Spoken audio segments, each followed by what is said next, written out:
I just really wanted to say how really powerful the show was. I think it was incredibly powerful. I think it was the lads that came forward and spoke and delivered it so it was so emotional, it was so powerful, and it gave a real insight into what people have gone through, and that are still going through. I think it portrayed what needed to be portrayed in relation to what that the FA were aware, and that the clubs were certainly aware, and it was a very hard-hitting, documentary. I think it highlighted the missed opportunity that was 1997.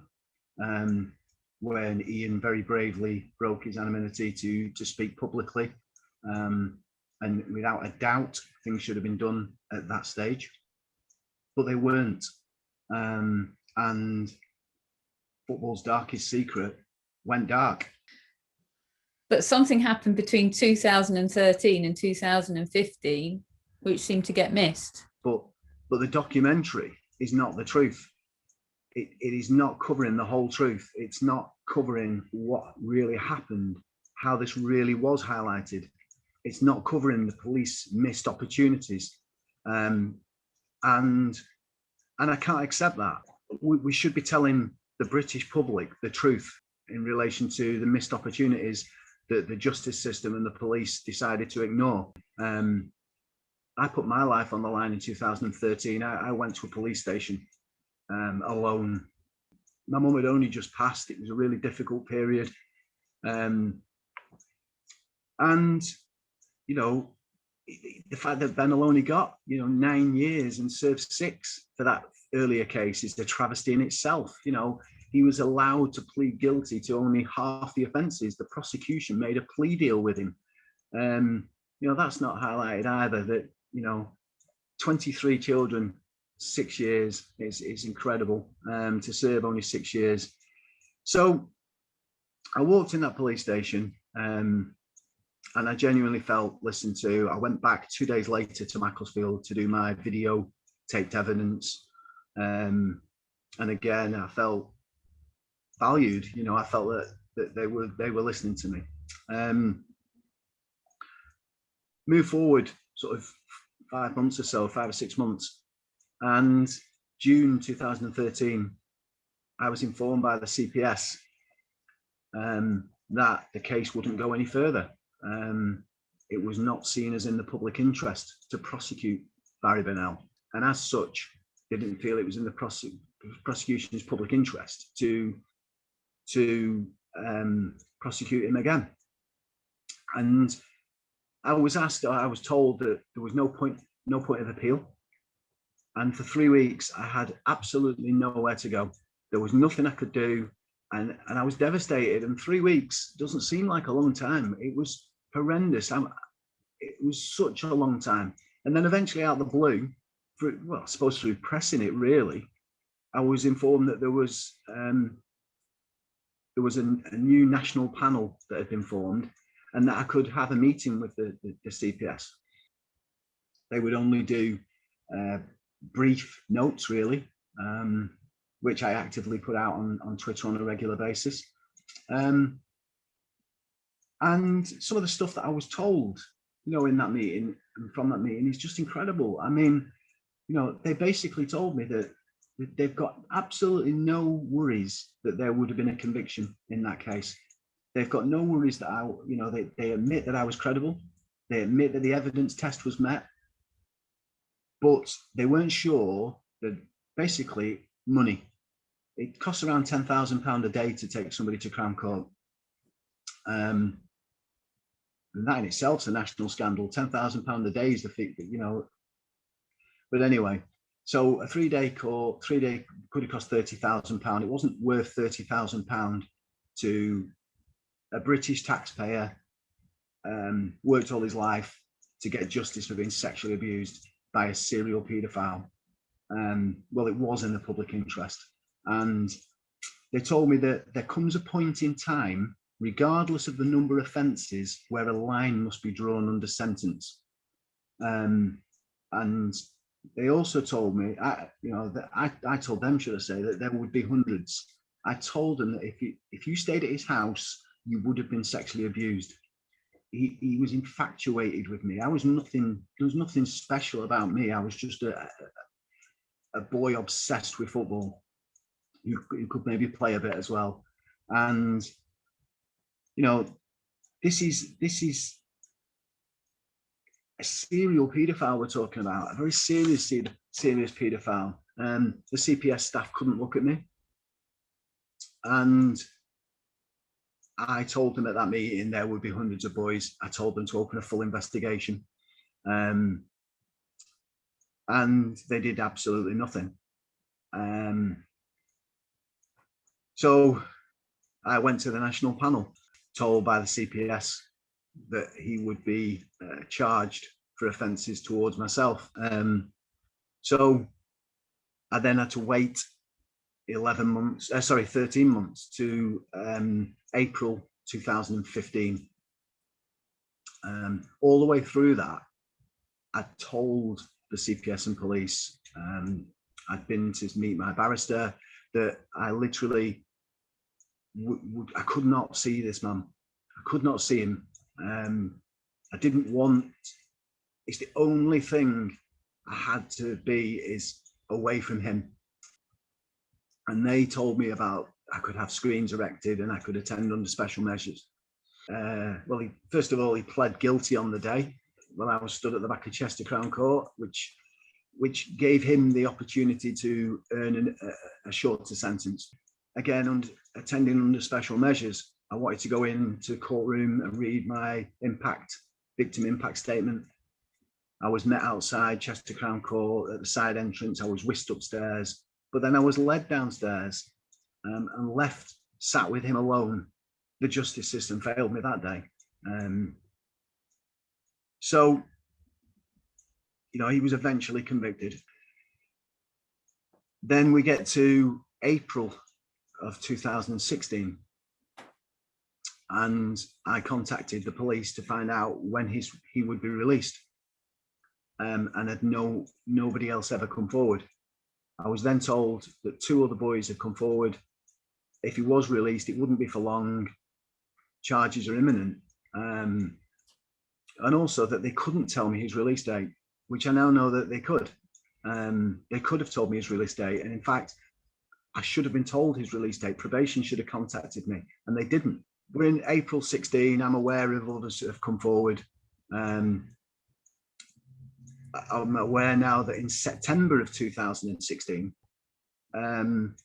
before the story broke in the national media, that CPS had that case file. And the case file was for the very first main survivor in the 2018 case, that, with very serious charges.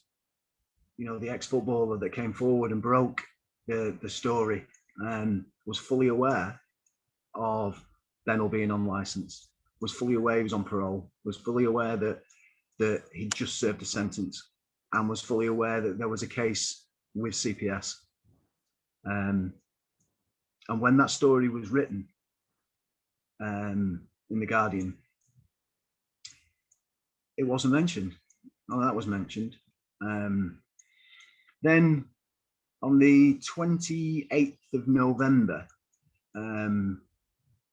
Sky News covered my story, 28th of November 2016. And it was released that evening. And the following morning, Bennell was charged with these offences and put back into prison. And the reason that was able to happen is he was on licence for myself, for his offences to myself. They charged him, and when they charged him, there was a complete media block put in place to, which always happens once an individual's charged, to, in theory, give that person what they class as a fair trial, to make sure that they don't mess up the justice system. But the question is, should they have? But they did. But then the only difference between my own interview and all the other horrendous stories that were told by the other boys was that when I told my story to Sky, I made it abundantly clear that police were fully aware in 2013 of me asking them to investigate this, that me asking them that there would be hundreds. Police were, make no illusions about this, police were fully aware that that man coached in this country for 20 years, were fully aware that he worked at a children's home for over 18 months. But not only that, they were aware of a list of boys' names, 9 boys' names on a list by Barry Bennell himself. Barry Bennell asked for a police interview in prison. At that interview, he said before he speaks up, he wants assurances that he would not be prosecuted for naming additional boys. Those assurances were given by police. That was in 1998, just after his conviction. Those 9 boys were not part of that 23. These were additional boys. They did nothing with that list. They just left it. They left my case alone. I was alone going towards, I was telling them to let me go to the media. I was told I couldn't go to the media. I was not allowed to go to the media because it would ruin my case. In fact, a leading chief prosecuting officer from the CPS has come out publicly and said that there's every right to have contacted those names on that list. That was not done. She then told me it was done. After the story broke in November 16, these people were then contacted, or the ones that they could trace were contacted. And some of those people took the opportunity to disclose the abuse that they suffered. And that's why the real number for Bennell will never, ever come out, because some of those boys, even at that stage, must have declined the opportunity to even though Bennell had named them, to come forward. You know, it's so wrong. I'm still waiting for a public apology for the whole way my case was dealt with by Cheshire Police. And that's ongoing as we speak. I just feel that there's so much more that the documentary didn't cover and chose not to cover because it was aware of it. The media, the national media, would not have picked up on this story without my case, without my fight. And the prosecution guidance in this country had to be changed in 2013, 14, to allow that prosecution to even go forward. They clearly stated they did not want to prosecute this man. He'd served his time. You know, we have to draw a line under sentence. We have to move on. I was told that this wouldn't, you know, putting Bennell back in prison would not serve anything to anybody. Well, after that, after it broke, I think the numbers that have come forward for Bennell are in triple figures. It could have changed our lives 20 years earlier than what it did. None of this is highlighted in this program. They kept it to an ex-professional footballer. I don't think that's a fair assessment, really, of what happened. You know, they've gone into specific detail in this program about the FA's review. They've waited for that review to be released to put the program out after it. It refers to the review in the program, and yet it completely bypasses the British justice system failing, and that's what it did. It failed, and not only that, you know, I would argue that ultimately covered up the fact that they didn't do a full investigation, a detailed prosecution into my case. They didn't want to look at how big this was. If it can happen to me in a case of this magnitude, what happens to Joe Bloggs when he's going forward to the CPS? They use these words, public interest. It's not in the public interest. I don't know a single person who lives and breathes today that would feel it's not in the public interest to prosecute a serial paedophile. I'm trying to get people to be aware of the failings, but it's not just for me, but it's the fact that these things happen. And then a really detailed documentary just doesn't cover it. That's what the British public need to know. You know, they need to know how difficult it is to get a prosecution in cases like this. Hopefully my case allowed further prosecutions to come forward for people who have already been convicted of these offences to be then reconvicted when more survivors come forward, because it will be seen as more favourably to be in the public interest. Chester Crown Court have contacted me since, or I contacted them and they've replied to tell me that since my case, it's never happened again. Nobody has ever been led to their offender when attending under special measures. They put things in place to stop that happening in all the courts in the north of England. That's fantastic. That's absolutely fantastic that people attending under special measures. That's never happened before. That's not highlighted in the documentary because it's not good viewing. It's not good listening or something. I just, there's so much in there. The law got changed and that's a great thing to have happened. It's not just about football. They knew the scale of this. They've seen a list with 9 names on it. I'm telling them 20 years this guy's at it. They've got 23 other survivors already.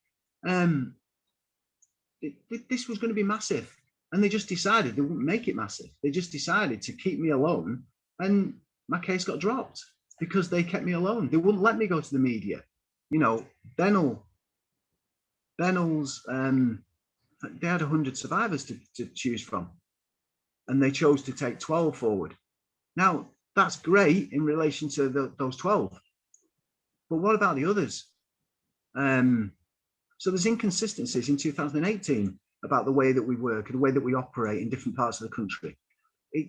They need to standardize things. They need to get their acts together because this will happen again.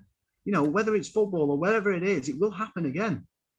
I think from a justice system point of view, you've got to learn that survivors aren't going to come forward to order. They're not just going to come forward when somebody thinks they should come forward. It doesn't matter that survivors come forward when they're ready to come forward. And they, you know, if a paedophile wants to sexually abuse multiple children, then they serve multiple prison sentences when those individuals are ready to come forward. I'm not interested in, well, if it had come forward in 1997, it wouldn't have had any weight. It's rubbish. It's absolute rubbish. If there is enough evidence to prosecute, you prosecute. And it's in the public interest because he's a serial paedophile.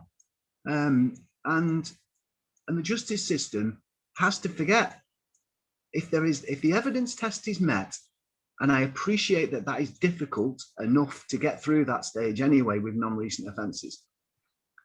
But if that's met, then a prosecution is very much in the public interest. But as a